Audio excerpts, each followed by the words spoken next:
देखना, जब तुम, अब देखो पहचान बता रहे हैं कि भगवान के सन्मुख हो, जब तुम प्रभु के सन्मुख होगे तो तुम देखना तुम्हारा उत्साह बढ़ेगा। कभी कभी सत्संग में कहते हैं कि अब उस आनंद की उमंग को कैसे बताएं, ऐसा समझ लो जैसे किसी का ब्याह तय हो गया हो, संसारी पुरुष का, और उसके मनोनुकूल पत्नी मिल गई हो, और वो कितना फूला फूला घूमेगी, या मां के इकलौते बेटे का ब्याह हो, फिर वो कैसे फूली फूली सबका स्वागत आनंद। अब ये कहां परमानंद में प्रभु से उदाहरण बैठेगा, पर वो तो अद्वितीय है, अचिंत्य है। ऐसे ही चंद्र शाखा न्याय जैसा कि डाल के एक हाथ ऊपर देखो चंद्रमा दिखाई दे रहा है, अद्भुत फूलन, अद्भुत उत्साह। जिस समय भगवत सन्मुख होगे ना, एक ऐसी उन्मत्तता, एक ऐसे आनंद की उमंग, उसके लिए ललचाओ। जो तुम खोज रहे हो इधर नहीं है, वो इधर है। परमानंद, विज्ञानानंद, क्या क्या भगवान की उस आनंद को महापुरुषों ने सजा करके, बहुत सुख में, परमानंद में। निश्चित निश्चित हम कई बार कहा है कि अगर इस ऐसा कुछ होता तो हम कह जरूर देते, भले हमारी कमी होती कि हमारी कमी के कारण, पर हम कह देते, पर सच्ची कहते हैं। वो उसी आनंद का ये जितना ये आनंद का जो क्षेत्र माना गया शरीर है, भोग है, इसकी तो दशा ही देख रहे हो। आनंद का स्वरूप प्रभु में। ज्यों ज्यों तुम्हारा प्रभु सन्मुख होकर कदम बढ़ेगा तो तुम्हारे अंदर अद्भुत आनंद, अद्भुत उत्साह, अद्भुत उत्कंठा और एक दिव्य शक्ति, यह भी बात, एक दिव्य शक्ति तुम्हारे अंदर, दैवी संपदा बढ़ने लगेगी, एक अलौकिक शांति रहेगी, दुख सुख में एक समानता का भाव आ जाएगा। कोई भी भोग तुम्हें प्रिय नहीं लगेगा, नहीं खान पान ते भावे है, नहीं कोमल वसन सुहावे है, सब विषय लगे ते खारा है, हरि आशिक का मग न्यारा है।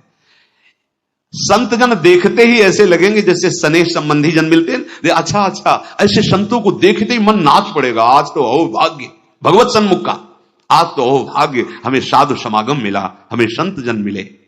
तुम्हारी विलक्षण एक स्थिति होगी, कोई भी द्वंद्व तुम्हें स्पर्श नहीं कर पाएगा। निराशा, चिंता, भय, विषाद, कामना, वासना, ये सब क्षीण होने लगेंगी, केवल भगवत सन्मुखता।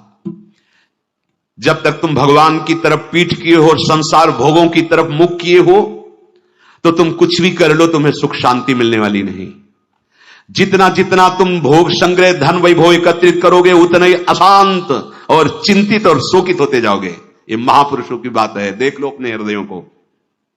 जितना तुम भोगों की तरफ बढ़ोगे, परिणाम में ये दोष तुम्हारे अंदर आएंगे। जैसे भगवत सन्मुखता, तो कैसे जाने भगवत सन्मुख है?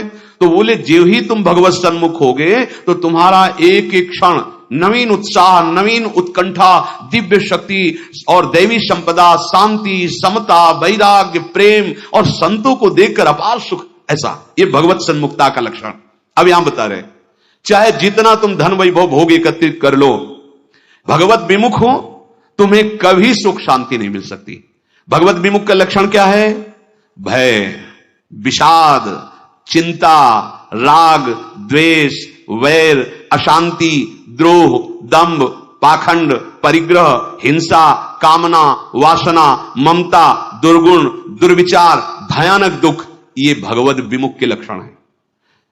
जो भगवत सन्मुख होता है, एक भी उनके हृदय में नहीं होते। ये जाचो जाचो, अंदर जाचो। भगवत विमुक्ता का लक्षण, मूल लक्षण भोगों में सुख है, इसी में सारे दोष बैठे हुए हैं। और जहां भगवत सन्मुख हुए तहां तुम्हारा प्रतिपल नवीन उत्साह, नवीन उत्कंठा, दिव्य शक्ति, दैवी संपदा, शांति, समता, वैराग्य, प्रेम, समस्त द्वंद्वों से छूट करके एक अद्भुत आनंद और संत समागम जीवन बन जाएगा। देखो राधा बाबा पूर्ण महापुरुष हैं, कोई उनको जानना थोड़ी साधन साध्य के विषय में, पर आपको ध्यान होगा जब ऋषिकेश में उनके गांठों में बहुत दर्द, वात रोग के कारण, तो वो अपने निजी जन से कह रहे थे, भाई मुझे सत्संग में पहुंचा दो। वो सेवा करते करते शायद श्रमित हो गए होंगे या जो भी, तो उन्होंने बाबा की इस बात का सपोर्ट नहीं किया। बहुत बार कहने पर तो बाबा कहा कि आप ये जानते हो कि हम जा ही नहीं पाएंगे।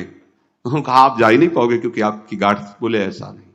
फिर जो बाबा ने अंदर बात की, वो जो लिखा था कि भगवान श्री कृष्ण से प्रार्थना की कि प्रीतम मुझे इतनी सामर्थ्य केवल दे दो कि जहां से सत्संग सुनाई देता वहां तक मैं पहुंच जाऊं, और एक बांस डंडा उठाया और बाबा घसीटते हुए वहां गए।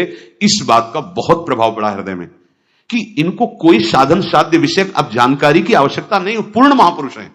संपूर्ण है, उनमें कोई भी, लेकिन ऐसे महापुरुष होते हुए सत्संग की इतनी प्रियता, वो देखो लिखा है साधु सम, एकदम आनंदित हो गए कि आज तो मुझे साधु समागम मिला। ये भगवत सन्मुख का लक्षण, विमुख का नहीं, भगवत सन्मुख का लक्षण। तो हम अपने को जबरदस्ती मुख मोड़ना होगा। अगर हम इसी जन्म में परम कल्याण चाहते हैं, इसी जन्म में सुख चाहते हैं, मुख मोड़ना हो। जबरदस्ती शब्द लिखा है, जबरदस्ती मोड़ना, हटो हटो। जैसे है ना कि अब जिस तुम कगार पे खड़े हो, भारी दरार पड़ गई है, जबरदस्ती हटो, नहीं तो गिरने वाले हो, धारा में तुम बह जाओगे, डूब जाओगे। ऐसे ही तुम्हारी वही दशा है जैसे हरी हरी घास खा रहा है बकरा और बकरी से सहवास कर रहा है और बड़ा सुख का अनुभव कर रहा है, पर वो कसाईवाड़े में बंद है।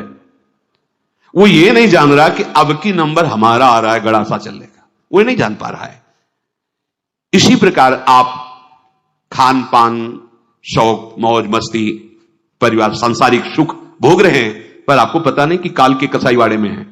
मौत का गड़ासा वो बिल्कुल तैयार किए हुए है, बस समय की देरी है, नंबर आपका ही है। सावधान। इसीलिए करे जबरदस्ती भगवत सन्मुख करो अपने मन को, अपने तन को, अपनी वाणी को, अपनी चेष्टा को। कोई उपाय नहीं है बचने का।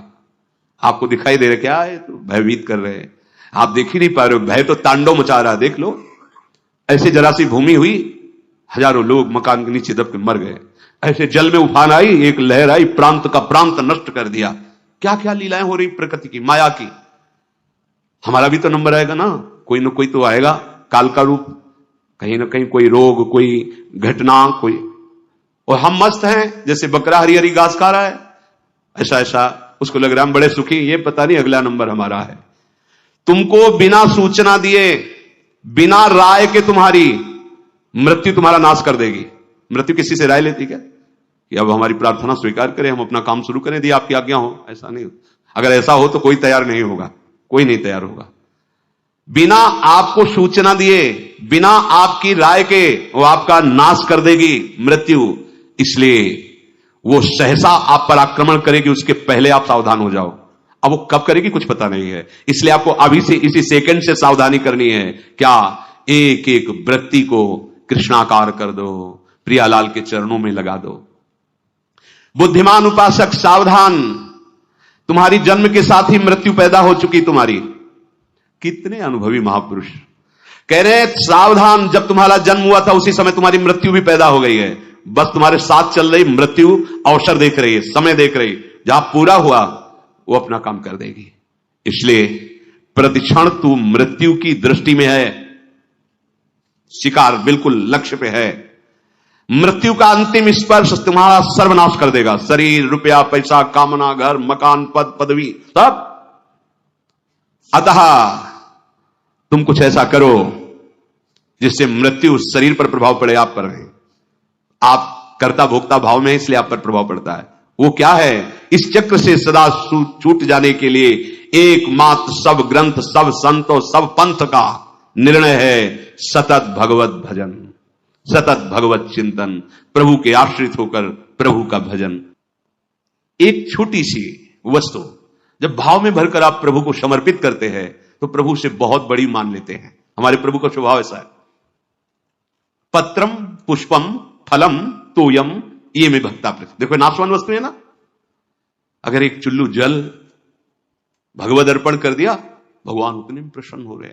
एक तुलसी दल ले लिया, एक फूल ले लिया, कोई फल ले लिया, और भगवान भाव में भरकर कहते हैं अशनामी, मैं उसे खा लेता हूं। जैसे फूल सूंघने की वस्तु है, पर भगवान कह मैं पा लेता हूं, पत्ता पा लेता हूं, जल पा लेता हूं, फल पा लेता हूं। पत्रम पुष्पम फलम तोयम ये में भक्त्या, भक्ति भाव से जो भक्त अर्पित कर देता है, भगवान कहते हैं मैं उसे पा लेता हूं, वो शाश्वत हो गई।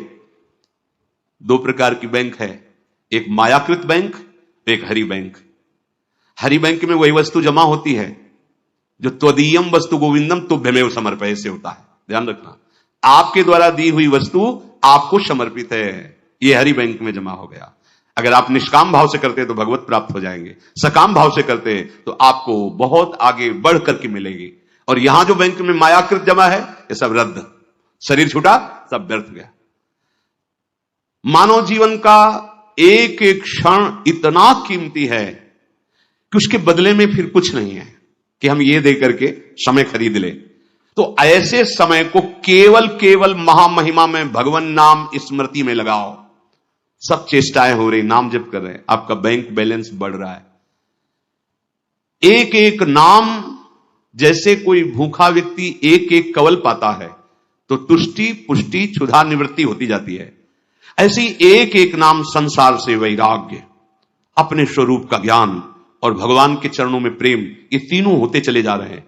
पर जिसे बहुत भूख लगी हो तो दो चार कवल में और भूख बढ़ती नजर आती है, तृप्ति का बोध नहीं होता।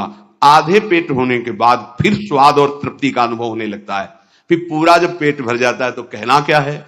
ऐसे ही अभी हम थोड़ा भजन करते तो और जलन बढ़ रही है, यद्यपि वो संसार से वैराग्य, स्वरूप का ज्ञान और भगवत चरणारविंद में प्रेम, ये प्रारंभ हो गया है एक एक नाम से। पर जब आप 24 घंटे में कम से कम 12 घंटे का ऐसा अभ्यास बने कि हम भगवत स्मरण परायण, तो आधा पेट मानो हुए, फिर आपको स्वाद मिलने लगेगा, अनर्थ की निवृत्ति होते ही आनंद का स्फुरण होने लगेगा। पर एक एक नाम व्यर्थ नहीं जा रहा, गिनो या ना गिनो। किसी को भ्रम रहता अगर माला से गिनेंगे नहीं तो व्यर्थ चला जाएगा। अरे भाई, गिनना तो आपके मन को लगाने के लिए है, नाम तो अविनाशी है। राधा राधा बोला, नहीं गिनोगे तो फल नहीं मिलेगा क्या? कुछ लोगों को भ्रम होता है अगर गिना नहीं तो फिर वो संख्या ऐसे ही चली जाएगी, लिखा जाएगा नहीं।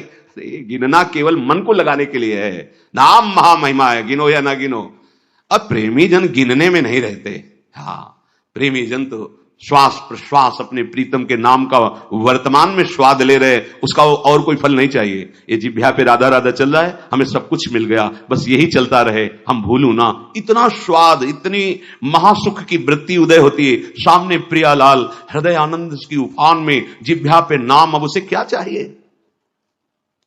जो क्षण चला गया वो लौट कर दोबारा तुम्हारे जीवन में नहीं आएगा, बहुत बड़ा घाटा। अगर खाली चला गया तो बहुत बड़ी हानि, बहुत बड़ा छिद्र, बहुत बड़ी दोष वृत्ति हो गई। जरा सा भगवत विस्मरण में अंतर, माया का प्रवेश। का हनुमंत विपति प्रभु सोई, जब तो सुमिरन भजन न होई। श्वास प्रश्वास लगातार भगवान नाम का अभ्यास, भगवत स्मृति। कहीं भी जा रहे हो, कोई भी कार्य कर रहे हो, किसी से भी कोई व्यवहार कर रहे हो, अंदर ही अंदर स्मरण, प्रभु का स्मरण न छूटने पावे। लाभ हरिवंश के नाम उच्चारण, लाभ इससे बड़ा कोई लाभ नहीं। राधा राधा हरि हरि, अगर नाम उच्चारण हो रहा अंदर, बहुत बड़ा लाभ मिल रहा है। 1 लाख रुपया 1 घंटे में कमा लिया और हरि को भूल गए, किस काम में आएगा? और 1 घंटे बाद शरीर छूट गया, 1 लाख रुपया कमा लिया है, हरि का नाम नहीं लिया, तो आएगा क्या हाथ? और 1 घंटे लगातार नाम जप किया है, भले हमारे पास लौकिक वैभव नहीं है, लेकिन ना तो संताप होगा, न शोक होगा, न चिंता होगी, न भय होगा, एक आनंद, और वो अनंत काल के लिए बैंक में जमा हो गया अविनाशी नाम। ये हमारी समझ में क्यों नहीं आ रहा? लाखों रुपया इकट्ठा कर ली, चिंता है, शोक है, भय है, नाना प्रकार की वासनाएं जल रहे हैं, लाभ क्या मिला? नाम चल रहा है, माना कि आपके पास उतना ऐश्वर्य नहीं है, यथा लाभ संतोष, जितना प्रभु दिए सन, पर आपका हृदय प्रफुल्लित रहेगा, भरोसा बहुत बड़े स्वामी का है, और एक एक नाम आपका जमा हो रहा है। सदगुरुदेव भगवान एक दिन बोले थे, एक एक सेकंड का तुम्हारे हिसाब होगा। ऐसा नहीं कि तुम नाम जप कर रहे हो, उनके लिए जल रहे हो, कष्ट सह रहे हो, तो तुम्हें किसी को बताने की जरूरत है। एक एक सेकंड का हिसाब होगा और आप निहाल हो जाओगे। वो एक एक सेकंड आपको देख रहा है, आपके एक एक सेकंड की वृत्ति का हिसाब होगा। बहुत उदार दानी है हमारे प्रभु, अति उदार भी सुंदर। ऐसे मालिक के सेवक हो, वो एक एक सेकंड देख रहा है और तुम्हारा हिसाब करेगा। बाहर से नाटक करोगे, भक्ति का दंभ करोगे तो समय लगेगा, दंभ पूर्वक भी भक्ति की व्यर्थ नहीं जाती। झूठा खेल है, सांचा हो, एक दिन ऐसा झटका लगेगा माया का कि अपने आप सच्चाई पे खड़े हो जाओगे। वो बहुत खिलाड़ी है, उससे बड़ा कोई खिलाड़ी नहीं। करो दम, करो नाटक। अब वो अपना नाटक विस्तार करेगा और ऐसी जगह खड़ा करेगा जहां कोई नहीं, तब पुकारोगे हे हरि, तो बोलेगा आ जाओ, हम तो पहले ही बांह फैलाए बैठे थे, पहले ही तुम तो हमें केवल निमित्त बनाकर भोगों के लिए तुम चल रहे थे, लेकिन अब असलियत में पुकारा, आओ हम तुम्हारे स्वागत के लिए खड़े हैं। झूठा खेल है ये, खेल ऐसा है, झूठा खेल है, साचा होए। अगर झूठ से भी कोई भक्ति करने लगे तो सच्चाई में भगवान उसे भक्त बना देते हैं। हाँ, जो कोई भक्ति करे कपट से, उसको भी अपनाऊं, साम दाम और दंड भेद से सीधे रास्ते लाऊं। साम दाम दंड भेद, सीधे रास्ते लाऊं, नकली से बनाऊं असली, यही मेरे मन में छड़ी भगत मेरे मुकुट मणि। मैं हूं भक्तन को दास, भगत में आह। कितने कृपालु स्वामी है। एक राजा का सरोवर था बहुत बड़ा, तो उसमें वो अपने मन आह्लाद के लिए रंग बिरंगी मछलियां पाले हुए थे। कभी कभी कोई मछुआरा, तो उन्होंने आदेश कर दिया इस सरोवर से जो मछली पकड़ेगा उसे मृत्यु दंड दिया जाएगा। अब तो कोई जाता नहीं, बहुत मछलियां रंग बिरंगी को। एक मछुआरा परिवार बड़ा भूखा था और कई दिनों से भी मुझसे मिला नहीं था शिकार। तो उसने देखा यहां कोई रखवाले तो रहते नहीं है, मृत्यु दंड का आदेश है, हम जल्दी से लिया भाग जाएंगे। और ढेर सारी मछलियां बड़ी बड़ी, वो गया जाल फैलाया, मछली समेट ही रहा था कि राजसवारी दूर से घोड़ों की टाप धूल देखा, अरे ये तो अब क्या करें, भागते हैं तो दिखाई देंगे, बंदी बना लिए जाएंगे क्योंकि वो घोड़े में है। उसको लगा कि साधु बन जाना अच्छा है, बहुत बढ़िया उपाय है। फौरन कपड़ा सा उतारे और रजली पूरे शरीर में पोत ली, और वो तो साधु को बैठ गए, जाल उसी जल में छोड़ दिया, इसे छुपा दिया, शांत से बैठ गए। वो राजा निकल रहे थे तो देखा सरोवर पर कोई परमहंस बैठे, बोले हो भाग्य। दूर ही अपने सब राजशोभा को रोक दिया, सैनिकों को रोक दिया, नंगे पैर पाग उतार करके आए, साष्टांग दंडवत की। धीरे से हल्की आंखों की, वो तो भयभीत है कि मृत्यु दंड मिलता। रत्न आदि सामने रखकर, पर वो आंख खोला नहीं, तो उसने समझा महाराज ध्यान में, विक्षेप नहीं पहुंचाना चाहिए, चुपचाप चला गया।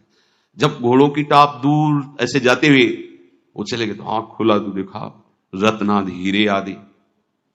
तो उसने विचार किया, कर्म तो मैं वो कर रहा था कि मुझे मृत्यु दंड मिलता, लेकिन साधु वेश का सहारा लिया तो मुझ नीच अपराधी को राजा प्रणाम किया और ये रत्न रख के गया। ये जब मैं नकली भाव रखा तो ऐसा हुआ, यदि मैं असली में साधु बन जाऊं तो क्या होगा। अब मैं ना अपने घर जाऊंगा, ना आज के बाद कभी मछली मारूंगा, अब मैं सच्चा साधु बनूंगा।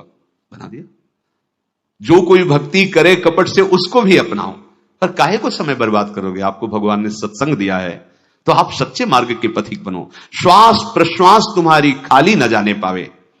जब तक तुम्हारा मुख भोगों की ओर है, मुख का तात्पर्य अंदर से है, अंतर ही अंतर, तुम सब साधन कर रहे हो, लेकिन तुम्हारी विश्राम स्थिति मन मानता है भोग में। क्या खाने को मिलेगा, हाँ हर्षित हो गए। क्या भोगने को मिलेगा, हर्षित हो गए। मतलब आप अभी भोगों के सन्मुख हैं। अंतर की बात देखना, जब तक तुम्हारा मुख भोगों की ओर है तो तुम कह रहे हो कि हम भगवत मार्ग के पथिक हैं, भगवत मार्ग में चल रहे हैं, पर तुम चल भोगों की ओर ही रहे हो, प्रभु की ओर एक कदम नहीं चल रहे हो। जैसे कई बार सत्संग में बताया है कि ये बिहारी जो हैं, आप मुख इधर करो छठी करा की तरफ और दौड़ लगा दो, तो आपका हर कदम बिहारी जी से दूर होता चला जा रहा है। आप बहुत चल रहे हो लेकिन विपरीत चल रहे हो, तो आप बिहारी जी से दूर होते चले जा रहे हो। और ये मार्ग है, लेट जाओ और लेट कर चलो तो समय आएगा पहुंच जाएंगे, क्योंकि आप सही मार्ग में चल रहे हो। आप ऐसे सोए सोए चलो, एक बार लेट गए 10 मिनट फिर लेट गए, फिर एक बार उठे फिर लेट गए, आप पहुंच जाओगे, क्योंकि सही मार्ग है। समझो, भाव समझो। यदि आप भगवत सन्मुख हैं तो आपकी चाल धीमी होगी तो भगवान मिल जाएंगे, और आप भगवत विमुख हैं, भोगों के सन्मुख हैं, तो दौड़ लगा लो, हर कदम आपका प्रभु से दूर होता चला जाएगा, आपको दूर करता चला जाएगा। यही भेद उपासक नहीं समझ पाता और पूरा जीवन लगा देता है। बहुत ध्यान देने का विषय कि आप समझते हैं परमार्थ के पथिक अपने को, और चाल है भोगों की तरफ, तो हर कदम आपको प्रभु से दूर करता गया। और आप कह रहे 50 वर्ष से मैं चल रहा हूं लेकिन मंजिल नहीं मिली, क्योंकि मंजिल की तरफ आपका मुख ही नहीं था। आपका मुख था मंजिल के विपरीत। जो प्रतिकूल से वर्जनम स्थिति होनी चाहिए, वहां अपने अनुकूलता देखी और चल पड़े भोगों की तरफ, तो फिर क्या होगा। आप यही को कहते हैं आकर कि 20 वर्ष से मैं साधन में हूं। क्या साधन में हो? बहुत दौड़ने वाले हो, बहुत दौड़ाक हो, लेकिन विपरीत दौड़ रहे, तो फायदा क्या हुआ। अरे धीमी भी चाल हो लेकिन अनुकूल चाल हो तो मंजिल पास है, दूर नहीं है। ये बहुत समझने की बात, बहुत समझने की बात। यही गलती हमसे होती है। महापुरुषों द्वारा स्वादनीय शास्त्र जिसकी जय घोष करता है, ऐसे नाम का अपमान कर रहे हो। तुम्हारे कदम किधर है? किधर है कदम तुम्हारे? तुम्हारी चाल किधर है? पहले देखो ना। अरे सन्मुख होए जीव मोई जमही, जन्म कोट यज्ञ नाश होते। मेरे प्रभु कहते करोड़ों जन्म के पापों से क्षण नष्ट कर देता हूं जब सन्मुख होते। सन्मुखता का मतलब समझो, अंदर ही अंदर भोगों को विश्राम मान रहे हो, भोगों को सुख मान रहे हो, मान प्रतिष्ठा को जीवन का लाभ मान रहे हो, तो आपके सम्मुख कौन है? प्रभु है या मान प्रतिष्ठा है या भोग है या संसार है? क्या वेश रख लेना प्रभु की सन्मुखता होती है क्या? उद्देश्य क्या है तुम्हारा? उद्देश्य सन्मुखता होती है, उद्देश्य। बहुत बार कहा है, उद्देश्य को आप ठीक कर लीजिए।